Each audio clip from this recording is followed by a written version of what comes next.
on passe à la loi normale. Et d'abord le cas 3, loi normale centrée réduite. Donc je ne peux que vous rappeler une densité. Indispensable, je redis, de le savoir par cœur. Et ça se note comme ceci. Voilà, bon, ce qu'il y a à savoir est évidemment dans le tableau. La représentation graphique, donc c'est la fameuse courbe en cloche. Donc bon, c'est dans le cours, mais hop, comme ceci, voilà. Et donc, je rappelle que grand phi, qui est sa fonction de répartition, c'est une inconnue, indéterminée. Cependant, comme petit phi est pair, grand phi est symétrique par rapport à l'axe des ordonnées, et on obtient les propriétés suivantes. Phi de moins x, c'est 1 moins phi de x, et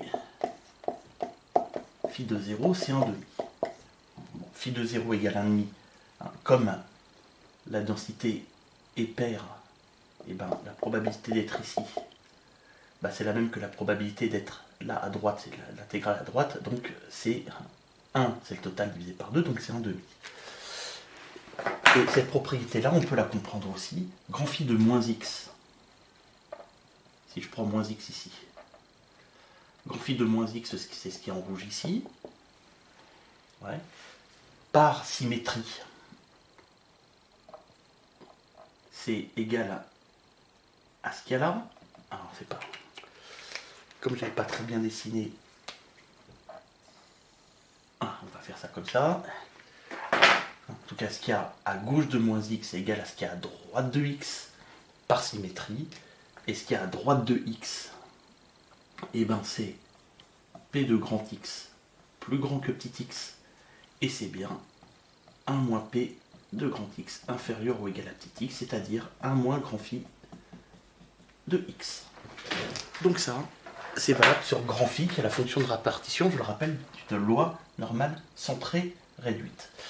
Et ça, ces deux bidules, ça vaut le coup de les connaître. Ça vaut absolument le coup de les connaître, ces deux formules. J'en donne deux autres qui sont utiles, mais il n'y a pas besoin de les connaître, on peut les retrouver, et je vais vous montrer comment. Si grand X suit une loi normale centrée réduite, et que je vous demande la probabilité que la valeur absolue de grand X soit plus petit que un certain petit x. Évidemment, x positif. Eh bien, je rappelle qu'une valeur absolue est plus petite que x si et seulement si l'intérieur est entre moins x et x. Et donc, comme j'ai valeur absolue de grand X inférieure ou égal à petit x, équivalent à grand X compris entre moins petit x et petit x, les probas sont égales. Ça, c'est égal à la fonction de répartition de grand X en x moins la fonction de répartition de grand X en moins x. Ça, c'est la formule. Voilà, pour toutes les var du monde. La proba que grand X soit compris entre A et B, c'est grand F de B moins grand F de A. À présent, j'applique la formule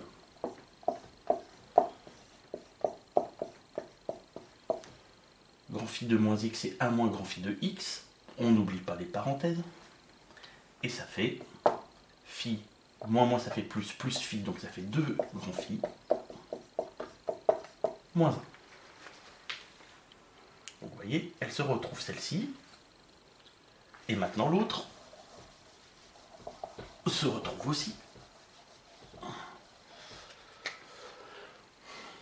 Si on vous demande la probabilité que grand X soit supérieur ou égal à petit x, eh bien, valeur absolue de x supérieure ou égale à petit x, c'est grand X inférieur ou égal à moins x, ou, donc union, x supérieur ou égal à x.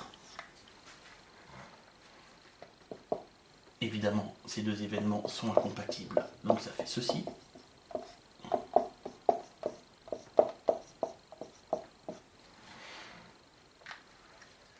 ça, par définition, c'est grand phi de moins x. Et ceci, c'est 1 moins grand phi de x. Encore une fois, valable pour toutes les var du monde, la probabilité que grand X soit plus grand que A, c'est 1 moins grand F de A. J'applique la formule qu'on a appris sur grand phi de moins X, c'est donc 1 moins grand phi de X plus 1 moins grand phi de X, ce qui fait bien 2 moins 2 grand phi, c'est-à-dire 2 facteurs de 1 moins grand phi. Voilà, j'ai aussi retrouvé la formule qu'il y a là.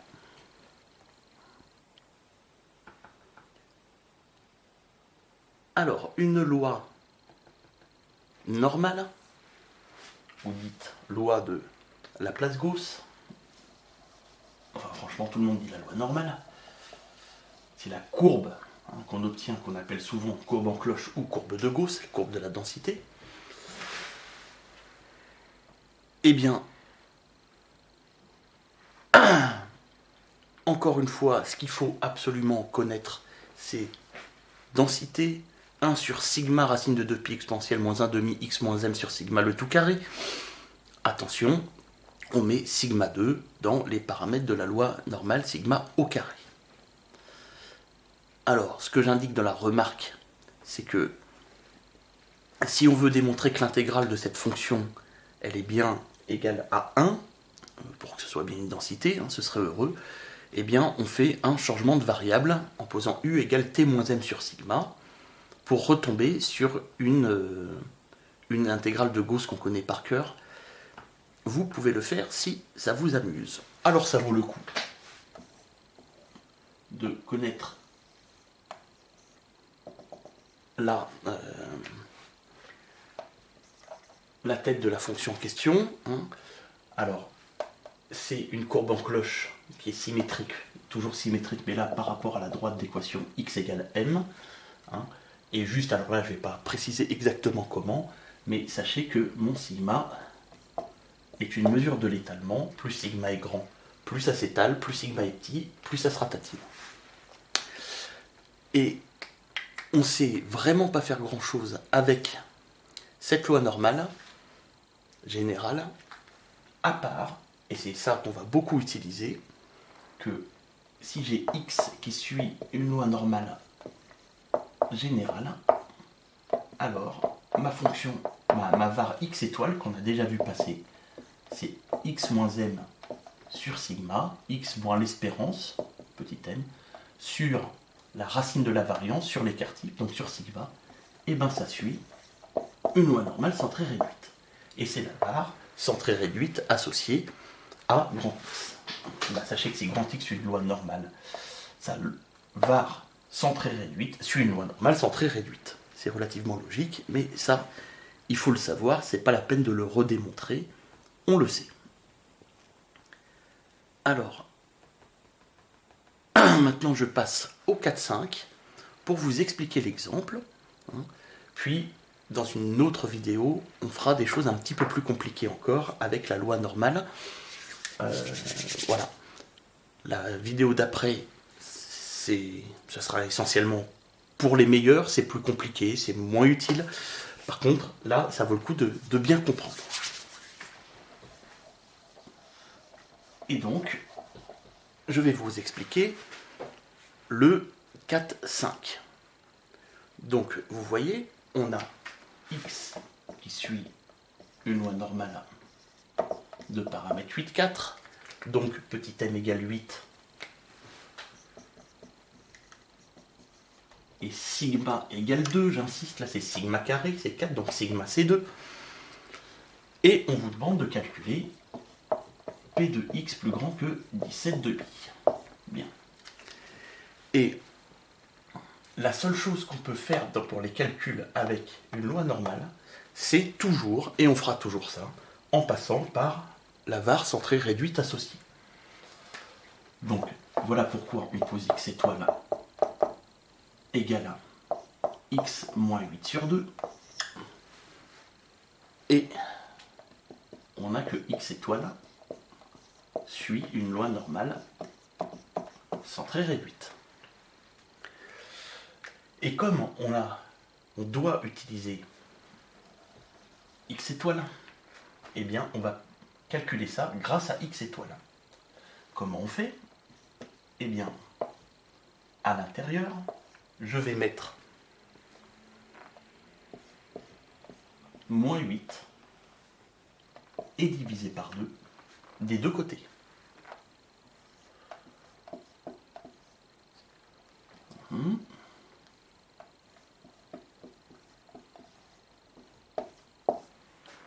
Je fais moins 8, je fais sur 2. Pourquoi je fais ça? Parce que je veux x étoile. Donc c'est égal à la proba que x étoile soit plus grand que... Alors 17 demi moins 8 ça fait 1 demi, sur 2 ça fait 1 quart. Et pour calculer ça, je vais utiliser la fonction de répartition de la loi normale centrée réduite, maintenant c'est x étoile, et P de x étoile plus grand que 1 quart, c'est 1 moins le grand phi de 1 quart. Alors une fois qu'on en est là, ça, je ne sais pas ce que ça vaut, évidemment, car je vous ai dit que c'était indéterminé. Alors, soit, comme ici, dans l'énoncé, ah bah tiens, comme par hasard, on vous a donné la valeur approchée de grand phi de 1 quart, donc ça fait à peu près 1 moins la valeur qu'on vous a donné, 0,5987, ce qui fait environ 0,43, et c'est la bonne réponse. Mais c'est l'occasion de vous montrer aussi comment on peut utiliser une table, car ça peut arriver qu'on vous fournisse dans l'énoncé une table ou un extrait de table. Et voici celle qu'on a dans la feuille d'exercice. Donc j'ai imprimé la table qu'il y a dans la feuille d'exercice. Donc ce que je vous propose pour comprendre comment ça marche, c'est d'aller choper cette table qu'il y a dans les feuilles d'exo en page 5. Au besoin, mettez sur pause, allez choper votre feuille et revenez. Donc, si, au lieu de vous donner la valeur approchée de phi de 1 quart, je vous avais donné la table en disant, vous vous débrouillez avec, comment la table se lit? Alors, 1 quart, c'est 0,25. Donc l'idée, je vais l'écrire là, c'est de regarder grand phi de 0,25. Et alors, on constate que là, dans les lignes, j'ai 0, 0,1, 0,2, 0,3, 0,4, et les colonnes 0,01, 0,02, 0,03. Et en fait, pour lire la valeur approchée de grand phi de 0,25, je regarde à 0,2 et à 0,05, ce qui fait bien 0,25. Et la valeur qu'il y a ici, eh ben, c'est tout pile 0,5987, c'est une valeur approchée, et donc c'est ce que j'ai indiqué dans l'énoncé. Donc voilà comment se lit la table. Donc, juste pour finir, on constate que cette table me permet d'avoir les valeurs approchées de grand phi de x pour x allant de 0 jusqu'à 2,99, donc entre 0 et 3, tous les centièmes. Donc si j'ai besoin de plus, bah, je vais voir une autre table, mais enfin voilà. Et si j'ai besoin de grand phi de moins x pour les négatifs, eh bien c'est là, et on donnera un exemple dans la vidéo d'après.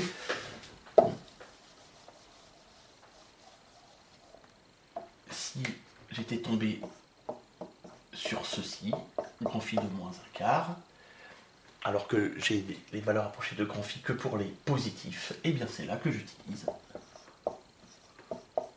ma formule de tout à l'heure, qui me dit que phi de moins x c'est 1 moins phi de x, et donc que ça fait 1 moins 0,59, c'est combien déjà 87, voilà, et je calcule ce que ça fait, c'est le même calcul, donc 0,43.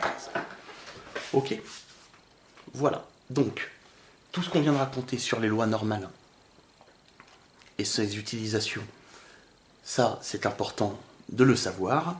Vidéo d'après, un peu plus réservée aux meilleurs.